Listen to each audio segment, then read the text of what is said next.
क्या हुआ जब अयोध्या धाम पहुंची सैकड़ों वानरों की सेना राम मंदिर प्राण प्रतिष्ठा से पूर्व ऐसा चमत्कार देखकर सभी लोगों के रोंगटे खड़े हो गए। आगे बढ़ने से पहले अगर आप भी एक सच्चे सनातनी हैं तो इस वीडियो को लाइक करके कमेंट बॉक्स में जय श्री राम अवश्य लिखें। भारत के इतिहास में 22 जनवरी 2024 का दिन सुनहरे अक्षरों में दर्ज किया जाएगा। ये पल सभी के लिए बहुत ही खास और ऐतिहासिक होने वाला है। सभी राम भक्त इस ऐतिहासिक पल के साक्षी बनेंगे। बता दें, श्री राम जन्मभूमि अयोध्या में 70 एकड़ भूमि पर बने भव्य राम मंदिर में रामलला की मूर्ति की प्राण प्रतिष्ठा 22 जनवरी 2024 को होनी है। इस तारीख का सभी को बेसब्री से इंतजार है। लगातार भक्तों में मंदिर के उद्घाटन की उत्सुकता बढ़ती जा रही है। साथ ही अयोध्या के अलावा भी पूरे देश के कोने कोने में हर्षोल्लास देखने को मिल रहा है। इस भव्य कार्यक्रम की तैयारियां अंतिम दौर में है। राम मंदिर की प्राण प्रतिष्ठा का कार्यक्रम हफ्ते भर चलेगा। प्रभु श्री राम ने रामेश्वरम से श्रीलंका तक जाने के लिए राम सेतु का निर्माण किया था। तब उस राम सेतु को बनाने के लिए वानर सेना ने महत्वपूर्ण भूमिका निभाई थी। ऐसा भी कह सकते हैं, बिना वानर सेना के राम सेतु बनना असंभव था। साथ ही साथ अन्य कई पशु पक्षियों ने भी राम सेतु बनाने में अपना अनमोल योगदान दिया था, जिसमें कई गिलहरियां, भालू व गिद्ध पक्षी भी शामिल थे। यानी कि सभी की मेहनत का परिणाम हमें एक मजबूत राम सेतु के तौर पर देखने को मिलता है। इसके बाद प्रभु श्री राम ने रावण का वध किया और पुनः अयोध्या लौटे। तब धूमधाम से दीपावली का पर्व मनाया गया। लेकिन दोस्तों, वही दीपावली का पर्व एक बार फिर से होने जा रहा है, क्योंकि 500 वर्षों का कड़ा संघर्ष अब सफल हो चुका है। 22 जनवरी 2024 को राम मंदिर में राम की प्राण प्रतिष्ठा होने वाली है। हम हिंदुओं के लिए यह बहुत दुखद की बात है कि जीते जी हमारे प्रभु राम लल्ला को तंबू में रहना पड़ा। लेकिन कहते हैं न, सच्चाई को कितना भी दबाया जाए, एक दिन वह सामने जरूर आती है। अब जैसे जैसे प्राण प्रतिष्ठा का समय नजदीक आ रहा है, वैसे वैसे कई चमत्कार अयोध्या में देखने को मिल रहे हैं। हाल ही में गिद्धों का बहुत बड़ा झुंड अयोध्या में देखा गया है। ऐसा कह रहे हैं यह गिद्ध कई सालों पहले विलुप्त हो चुके थे, लेकिन अचानक से इन गिद्धों का सामने आना रामायण से जुड़ा बहुत बड़ा चमत्कार बताया जा रहा है। साथ ही साथ अयोध्या के लोग इन्हें जटायु का वंशज बता रहे हैं और उनकी पूजा कर रहे हैं। लेकिन दोस्तों, अयोध्या राम मंदिर के आसपास वानरों को भी बड़ी संख्या में देखा जा रहा है। आज से पहले इतने वानर इस क्षेत्र में कभी नहीं दिखाई दिए। लेकिन जैसे जैसे प्राण प्रतिष्ठा का समय नजदीक आ रहा है, सैकड़ों के झुंड में वानर राम मंदिर पहुंच रहे हैं। हनुमान जी को भी वानर का ही रूप कहा जाता है। साथ ही साथ लंका पर विजय हासिल करने के लिए प्रभु श्री राम का साथ भी वानर सेना ने ही दिया था। यानी कि राम जी का वानरों के साथ सीधा संबंध है। जब उनकी मुलाकात सुग्रीव के साथ हुई, तब उन्हें एक नई दिशा मिली, एक नई सेना मिली, लंका पर विजय पाने का एक हौसला मिला। अगर यह वानर नहीं होते तो लंका पर विजय पाना मुश्किल था। लेकिन दोस्तों, अब जब एक बार पुनः श्री राम अपने धाम लौट रहे हैं, तो उनके साथ कई वानर भी अयोध्या नगरी में आते दिखाई दे रहे हैं। हाल ही में लाल मुंह के वानरों के कई झुंड अयोध्या राम मंदिर के आसपास देखे गए हैं। साथ ही साथ कुछ भालू भी, जिन्हें जामवंत का रूप कहा जा रहा है, वह अचानक से इस क्षेत्र में पाए गए हैं। दिन प्रतिदिन अयोध्या में काफी चमत्कार बढ़ रहे हैं। ऐसे पात्र जिनका संबंध रामायण के साथ जुड़ा हुआ है, जब वह एक एक करके सामने आ रहे हैं तो सभी लोग बड़े हैरान हैं। भगवान राम और रावण के बीच लंका में जो जबरदस्त युद्ध हुआ, उसमें एक ओर थी बलशालियों से भरी रावण की सेना, जिसे बहुत ताकतवर माना जाता था। दूसरी ओर राम के पास एक ऐसी सेना थी जिसने इससे पहले शायद ऐसा कोई युद्ध नहीं लड़ा था। युद्ध में वो पारंगत भी नहीं थी। ये वानर सैनिकों वाली सेना थी। रावण ने पहले इस सेना की हंसी उड़ाई, फिर राम की वानर सेना से दुश्मन के छक्के छुड़ा दिए। ये युद्ध जीता। लेकिन इस शानदार विजय के बाद वानर सेना का क्या हुआ, ये किसी को नहीं मालूम। भगवान राम जब युद्ध करने के लिए लंका पहुंचे, उन्होंने रावण की मजबूत सेना के खिलाफ युद्ध शुरू किया, तो उनकी सेना में केवल वानर थे। इस सेना को राम और लक्ष्मण ने मोटे तौर पर दीक्षित किया। युद्ध में जीत के बाद ये लंबी चौड़ी सेना कहां चली गई? वाल्मीकि रामायण के अनुसार श्री राम रावण युद्ध में वानर सेना की महत्वपूर्ण भूमिका थी। सवाल यह है कि जब श्री राम ने युद्ध जीत लिया, वह इसके बाद अयोध्या आ गए, तो वानर सेना का क्या हुआ? इस वानर सेना का नेतृत्व करने वाले उस समय के महान योद्धा सुग्रीव और अंगद का क्या हुआ? वीडियो को अंत तक देखते रहिए। आगे बड़े रहस्य से पर्दा उठने वाला है कि आखिर राम रावण के युद्ध के बाद वानर सेना का क्या हुआ। आज जो अयोध्या में वानर सेना दिखाई दे रही है, क्या इनका संबंध रामायण के साथ जुड़ा हुआ है? लेकिन पहले जान लेते हैं राम मंदिर का महत्वपूर्ण इतिहास। पौराणिक मान्यताओं के अनुसार उज्जैनी के राजा विक्रमादित्य जब यहाँ आखेट करने आए तो उन्हें उजादाह भूमि पर कुछ चमत्कार दिखाई देने लगे। खोज की तो पता चला कि ये श्री राम की अवध भूमि है। इसके बाद उन्होंने यहाँ श्री राम के भव्य मंदिर का निर्माण कराया, जिसमें काले रंग के कसौटी पत्थर वाले 84 स्तंभ थे। समय समय पर यहाँ राजाओं मंदिर की देखभाल की, लेकिन 14वीं शताब्दी में जब भारत में मुगलों का शासन हुआ तो श्री राम जन्मभूमि को नष्ट कर वहां बाबरी मस्जिद बना दी गई।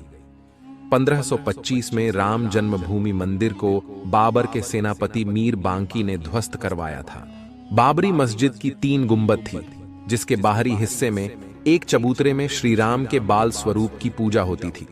इसे राम चबूतरा कहते थे। लेकिन 1939 में बाबरी मस्जिद के मुख्य गुंबद के ठीक नीचे वही मूर्ति निकली जो सदियों से राम चबूतरे पर विराजमान थी। बाबरी मस्जिद और राम जन्मभूमि मंदिर पर सालों चले विवाद के बाद आखिरकार श्री राम की अपनी जन्मस्थली पर प्राण प्रतिष्ठा हो रही है। राम मंदिर के लिए कुल 37 एकड़ जमीन है, जिसे 2 एकड़ में मंदिर बन रहा है। पहले मंदिर के मुख्य शिखर की ऊंचाई 128 फीट थी, अब यह 161 फीट होगी। 3 की जगह 5 गुंबद और एक मुख्य शिखर होगा, जिसकी प्राण प्रतिष्ठा 22 जनवरी 2024 को होने वाली है। आइए अब जानते हैं आखिर रामायण के युद्ध के बाद वानर सेना का क्या हुआ।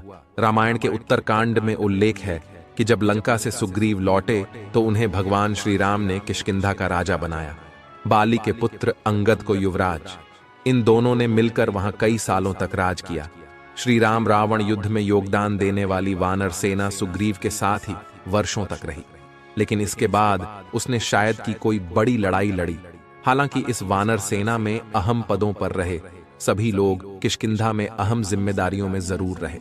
वानर सेना में महत्वपूर्ण योगदान देने वाले नल नील कई वर्षों तक सुग्रीव के राज्य में मंत्री पद पर सुशोभित रहे, तो युवराज अंगद और सुग्रीव ने मिलकर किष्किंधा के राज्य को और बढ़ाया। गौरतलब है कि किष्किंधा आज भी है। किष्किंधा कर्नाटक में तुंगभद्रा नदी के किनारे है। ये बेल्लारी जिले में आता है, जबकि विश्व प्रसिद्ध हम्पी के बिल्कुल पास में है। इसके आसपास प्राकृतिक खूबसूरती बिखरी हुई है। किष्किंधा के आसपास आज भी ऐसे कई गुफाएं हैं और जगह हैं जहां राम और लक्ष्मण रुके थे। वहीं किष्किंधा में वो गुफाएं भी हैं जहां वानर साम्राज्य था। इन गुफाओं में अंदर रहने की खूब जगह है। जब ये पक्का हो गया कि सीता को रावण ने कैद करके लंका में रखा हुआ है, तो श्री राम ने हनुमान और सुग्रीव की मदद से वानर सेना का गठन किया। लंका की ओर चल पड़े। तमिलनाडु की एक लंबी तटरेखा है जो लगभग 1000 किमी तक विस्तारित है। वानर सेना में वानरों के अलग अलग झुंड थे। हर झुंड का एक सेनापति था, जिसे यूथपति कहा जाता था। यूथ अर्थात झुंड। लंका पर चढ़ाई के लिए सुग्रीव ने ही वानर तथा रक्ष सेना का प्रबंध किया। बताया जाता है कि यह वानर सेना जुटाई गई थी। यह संख्या में करीब 1 लाख के आसपास थी। माना जाता है कि लंका विजय के बाद ये विशाल वानर सेना फिर अपने अपने राज्यों के अधीन हो गई, क्योंकि अयोध्या की राजसभा में राम ने राज्याभिषेक के बाद लंका और किष्किंधा आदि राज्यों को अयोध्या के अधीन करने के प्रस्ताव को ठुकरा दिया था। ये वानर सेना राम के राज्याभिषेक में अयोध्या भी आई, फिर वापस लौट गई। लेकिन अब जब पुनः राम लल्ला के राज्याभिषेक के बारी आ चुकी है, तो पुनः यह विशाल वानर सी अयोध्या आ गई है। यह इतिहास पुनः दोहरा रहा, जिसका सीधा मतलब यही निकलता है कि प्रभु श्री राम के राज्याभिषेक में यह वानर सेना भी मौजूद रहेगी, जिसका संबंध आज से नहीं बल्कि रामायण से है। और जैसे ही प्राण प्रतिष्ठा का कार्यक्रम संपूर्ण होगा, वैसे यह वानर सेना भी अपने अपने राज्य यानी अपने इलाकों में चली जाएगी। यह प्रभु श्री राम का बहुत बड़ा चमत्कार है। श्री राम जन्मभूमि पर बने भव्य मंदिर में अब प्राण प्रतिष्ठा महोत्सव की तैयारियां हो रही हैं। प्रधानमंत्री मोदी के प्रधान सचिव रहे नृपेंद्र मिश्रा ने बताया कि मंदिर के गर्भगृह में 22 जनवरी को प्राण प्रतिष्ठा हो जाएगी। गर्भगृह में 2 मूर्तियां होंगी। एक मूर्ति में श्री राम 5 साल के बालक के तौर पर दर्शन देंगे। बाल्यावस्था वाली मूर्ति की ऊंचाई 51 इंच होगी। दूसरी मूर्ति में रामलला वर्तमान स्वरूप में नजर आएंगे। अभी जो मूर्ति राम मंदिर में है वही रामलला विराजमान के तौर पर सुप्रीम कोर्ट में पक्षकार थे। हर साल जब रामनवमी के दिन दोपहर 12 बजे श्री राम की मूर्ति पर सूरज की किरणें चमक बिखेरेंगी। इसके लिए भवन निर्माण शैली में खास व्यवस्था की गई है। मंदिर के गर्भगृह में रामलला के ललाट पर सूर्य की किरणें खुद ब खुद नहीं पहुंचेंगी। इसके लिए मंदिर के शिखर पर एक छोटी डिवाइस लगाई जाएगी। इस डिवाइस के लिए central building research institute Roorkee और पुणे के एक एस्ट्रोनॉमिकल संस्थान ने मिलकर कंप्यूटराइज्ड प्रोग्रामिंग की है। यह डिवाइस बेंगलुरु में बन रही है। सूरज की किरणें इस डिवाइस पर पड़ेंगी और वहां से रिफ्लेक्ट होकर श्री राम के ललाट पर पहुंचेगी। ऐसा हर साल रामनवमी के दिन 12 बजे होगा। हर बार इस घटना का सीधा प्रसारण करने की व्यवस्था की जाएगी ताकि मंदिर में भीड़ नहीं हो। अब राम मंदिर की इतनी चर्चा हो और अयोध्या के कोतवाल की चर्चा ना हो, ऐसा तो नहीं हो सकता। अब हम बात करेंगे हनुमानगढ़ी मंदिर के बारे में, जो कि काफी चमत्कारिक मंदिर बताया जाता है और वह अयोध्या के मध्य में स्थित है। पवन पुत्र हनुमान को समर्पित यहां मंदिर अयोध्या रेलवे स्टेशन से 1 किमी दूरी पर स्थित है। इस मंदिर का निर्माण विक्रमादित्य द्वारा करवाया गया था, जो आज हनुमानगढ़ी के नाम से प्रसिद्ध है। ऐसी मान्यता है कि पवन पुत्र हनुमान यहां रहते हुए कोतवाल के रूप में अयोध्या की रक्षा करते हैं। मंदिर के प्रांगण में माता अंजनी के गोद में बैठे बाल हनुमान को दर्शाया गया है। अयोध्या के मध्य में स्थित 36 सीढ़ियां हनुमानगढ़ी तक जाती है, जो उत्तर भारत में हनुमान जी के सबसे लोकप्रिय मंदिर परिसरों में से एक है। ये एक प्रथा है कि राम मंदिर जाने से पहले सबसे पहले भगवान हनुमान मंदिर के दर्शन करने चाहिए।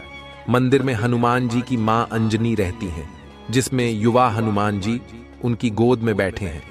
ये मंदिर रामानंदी संप्रदाय के बैरागी महंतों और निर्वाणी अनी अखाड़े के अधीन है। कहा जाता है मंदिर में भगवान हनुमान की चमत्कारिक शक्तियां मंदिर में दर्शन करने आने वाले भक्तों को कभी भी निराश नहीं होने देती। दर्शन को आए भक्तों की मनोकामनाएं पूर्ण होती हैं। जब रावण पर विजय प्राप्त करने के बाद भगवान राम अयोध्या लौटे तो हनुमान जी यहां रहने लगे। इसीलिए इसका नाम हनुमानगढ़ या हनुमान कोट रखा गया। यहीं से हनुमान जी रामकोट की रक्षा करते थे।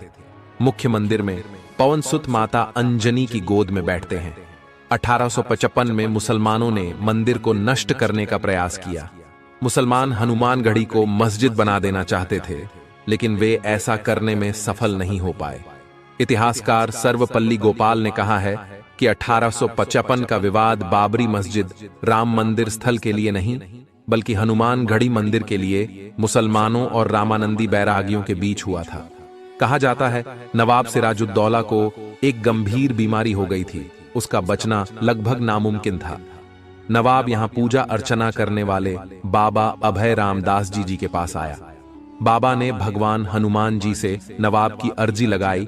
वह नवाब को हनुमान जी से प्रार्थना करने को कहा। नवाब ने भगवान हनुमान जी से प्रार्थना की और नवाब चमत्कारिक रूप से स्वस्थ हो गया। उसके बाद स्वामी अभय रामदास जी के निर्देश में सिराजुद्दौला ने इस मंदिर का पुनर्निर्माण कराया। राम मंदिर का इतिहास सदियों पुराना रहा है और अब जो प्राण प्रतिष्ठा होने वाली है वह बरसों के संघर्ष का नतीजा है, कई शहीदों के बलिदान का प्रमाण है और हजारों कार सेवकों के हौसले का प्रतीक है। आशा करते हैं आज की वीडियो से आपको जबरदस्त ज्ञान की प्राप्ति हुई होगी। अगर आपको भी वीडियो पसंद आई है तो आप लाइक जरूर करें, कमेंट बॉक्स में जय श्री राम लिखें और हमें सपोर्ट दिखाने के लिए इस चैनल को सब्सक्राइब करके बेल आइकन को प्रेस कर लीजिए। अभी के लिए आप सभी को हर हर महादेव।